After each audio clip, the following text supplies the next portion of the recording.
مالک سے حاجتیں طلب کرنے کے لیے حضرت امام زین العابدین علیہ السلام کی دعا۔ بسم اللہ الرحمن الرحیم۔ شروع نام سے اللہ کے جو بڑا مہربان نہایت رحم کرنے والا ہے۔ اللہم یا منتہا مطلب الحاجات ویا من عنده نیل الطلبات۔ اے معبود، اے وہ جو طلب حاجات کی منزل منتہا ہے، اے وہ جس کے یہاں مرادوں تک رسائی ہوتی ہے۔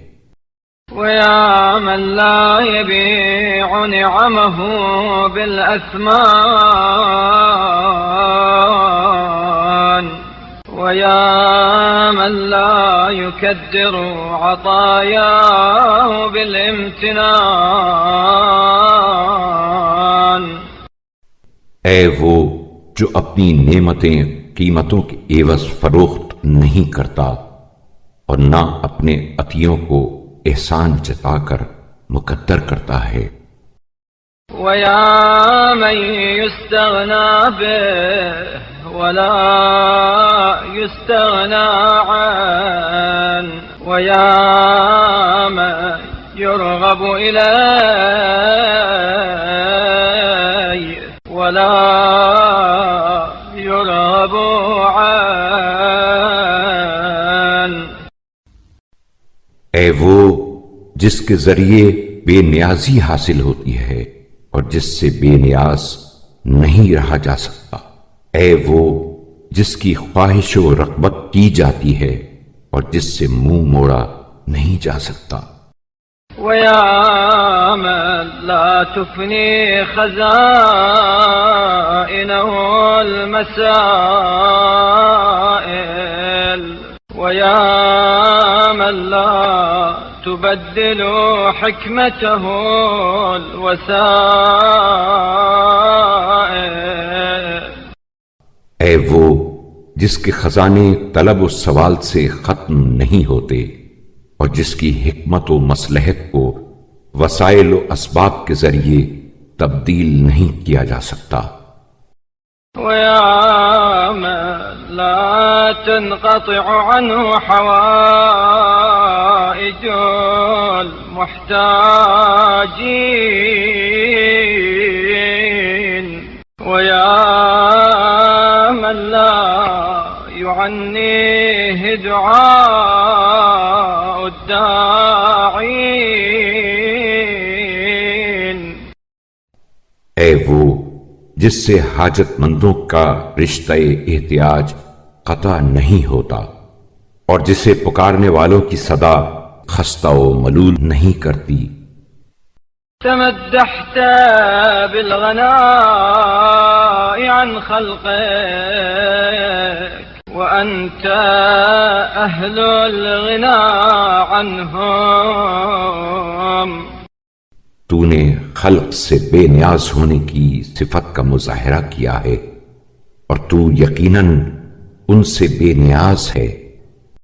ونسبتهم إلى الفقر وهم أهل الفقر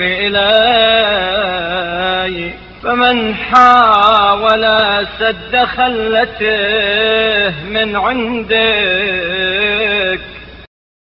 اور تو نے ان کی طرف فقر و احتیاج کی نسبت دی ہے اور وہ بے شک تیرے محتاج ہیں، لہذا جس نے اپنے افلاس کے رفع کرنے کے لیے تیرا ارادہ کیا۔ ورام صرف الفقر عن نفسه بك فقد طلب حاجته في مظانها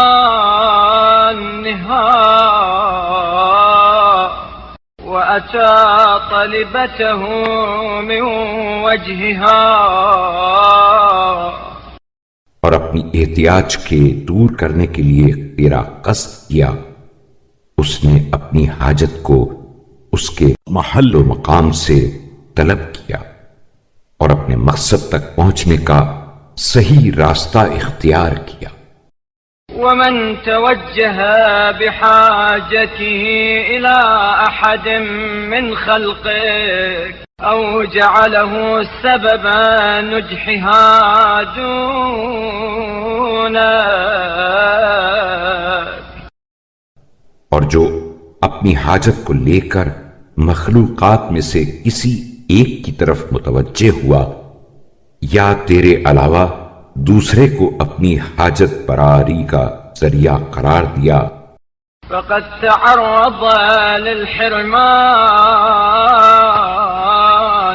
واستحق من عندك فوت الإحسان، وہ حرمان نصیبی سے دو چار اور تیرے احسان سے محرومی کا سزاوار ہوا۔ اللهم ولي إليك حاجة قد قصر عنها جهدي وتقطعت دونها حيلي، پارے الہا، میری تجھ سے ایک حاجت ہے جسے پورا کرنے سے میری طاقت جواب دے چکی ہے اور میری تدبیر و چارہ جوئی بھی ناکام ہو کر رہ گئی ہے۔ وسولت لي نفسي رفعها إلى من يرفع حوائجه إليك ولا يستغني في طلباته عنك، اور میرے نفس نے مجھے یہ بات خوشنما صورت میں دکھائی کہ میں اپنی حاجت کو اس کے سامنے پیش کروں جو خود اپنی حاجتیں تیرے سامنے پیش کرتا ہے اور اپنے مقاصد میں تجھ سے بے نیاز نہیں ہے۔ وهي زلة من زلل الخاطئين وعثرة من عثرات المذنبين، یہ سراسر خطا کاروں کی خطاؤں میں سے ایک خطا اور گناہگاروں کی لغزشوں میں سے ایک لغزش تھی۔ ثم انتبهت بتذكيرك لي من غفلتي ونهضت بتوفيقك من زلتي، لیکن تیرے یاد دلانے سے میں اپنی غفلت سے ہوشیار ہوا اور تیری توفیق نے سہارا دیا تو ٹھوکر کھانے سے سنبھل گیا۔ ورجعت ونكصت بتسديدك عن عثرتي، اور تیری رہنمائی کی بدولت اس غلط اقدام سے باز آیا اور واپس پلٹ آیا اور میں نے کہا وقلت سبحان ربي كيف يسأل محتاج محتاجا وأنا يرغب معدم إلى معدم، واہ سبحان اللہ، کس طرح ایک محتاج دوسرے محتاج سے سوال کر سکتا ہے اور کہاں ایک نادار دوسرے نادار سے رجوع کر سکتا ہے۔ فقصدتك يا إلهي بالرغبة وأوفدت عليك رجائي بالثقة بك، جب یہ حقیقت واضح ہو گئی تو میں نے اے میرے معبود پوری رغبت کے ساتھ تیرا ارادہ کیا اور تجھ پر بھروسہ کرتے ہوئے اپنی امیدیں تیرے پاس لایا ہوں۔ وعلمت أن كثير ما أسألك يسير في وجدك وأن خطير ما أستوهبك حقير في وسعك، اور میں نے اس امر کو بخوبی جان لیا ہے کہ میری کثیر حاجتیں تیری تونگری کے آگے کم اور میری عظیم خواہشیں تیری وسعت رحمت کے سامنے ہیچ ہیں۔ وأن كرمك لا يضيق عن سؤال أحد وأن يدك بالعطايا أعلى من كل يد۔ تیرے دامن کرم کی وسعت کسی کے سوال کرنے سے تنگ نہیں ہوتی، اور تیرا دست کرم عطا و بخشش میں ہر ہاتھ سے بلند ہے۔ اللهم فصل على محمد وآله واحملني بكرمك على التفضل۔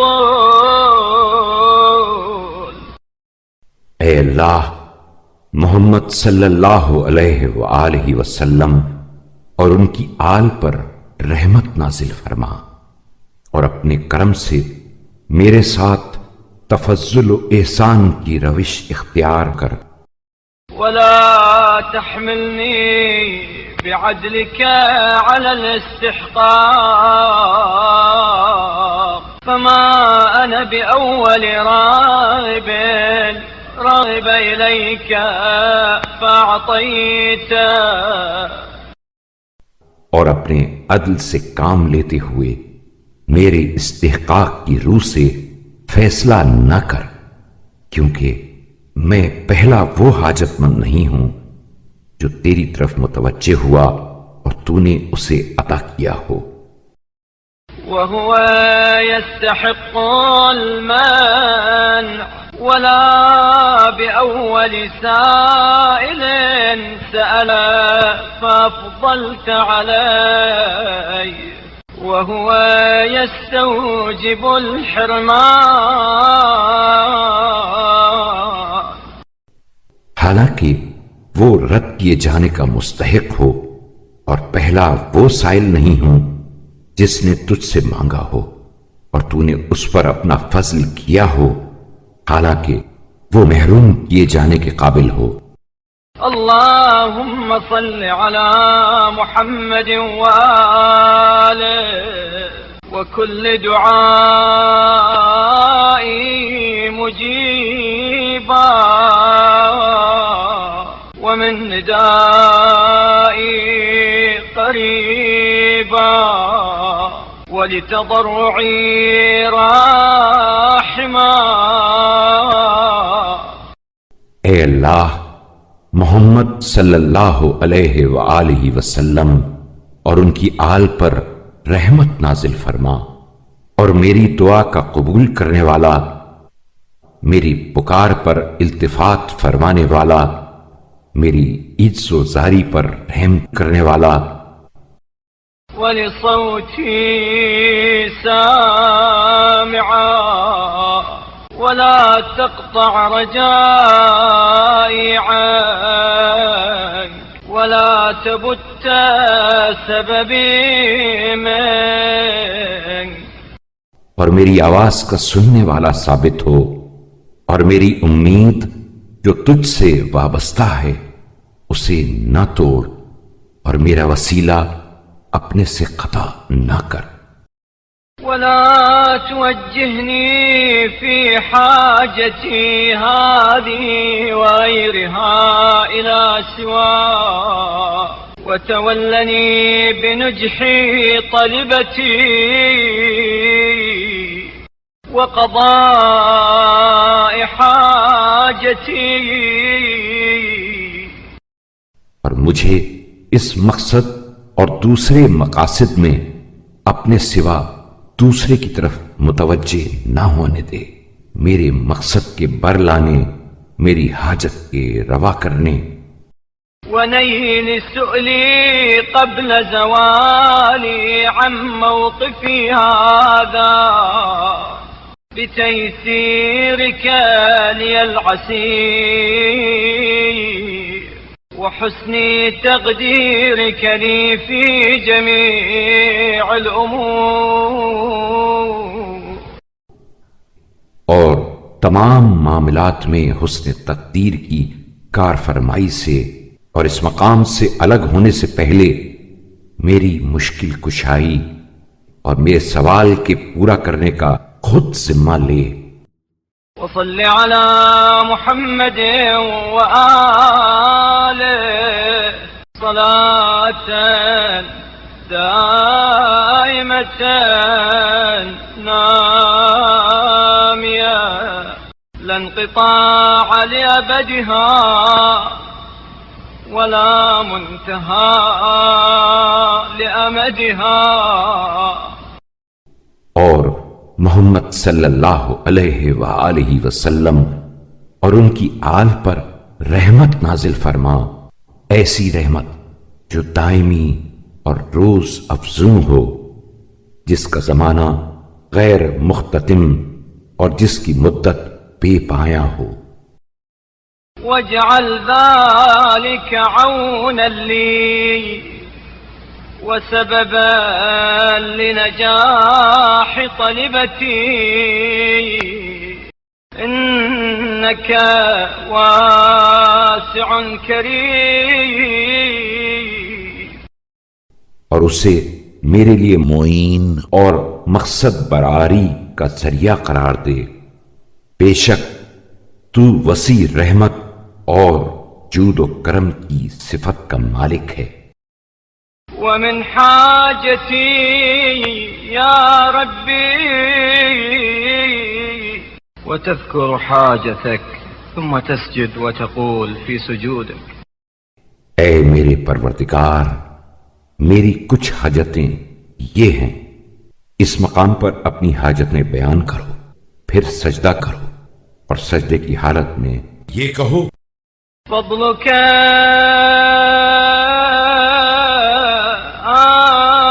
آنسني وإحسانك دلني۔ تیرے فضل و کرم نے میری دل جمعی اور تیرے احسان نے رہنمائی کی۔ فأسألك بك وبمحمد وآله صلواتك عليهم ألا تردني خائبا۔ اس وجہ سے میں تجھ سے تیرے ہی وسیلے سے اور محمد صلی اللہ علیہ وآلہ وسلم وآل محمد علیہ السلام کے ذریعے سے سوال کرتا ہوں کہ مجھے اپنے در سے ناکام و نامراد نہ پھیر۔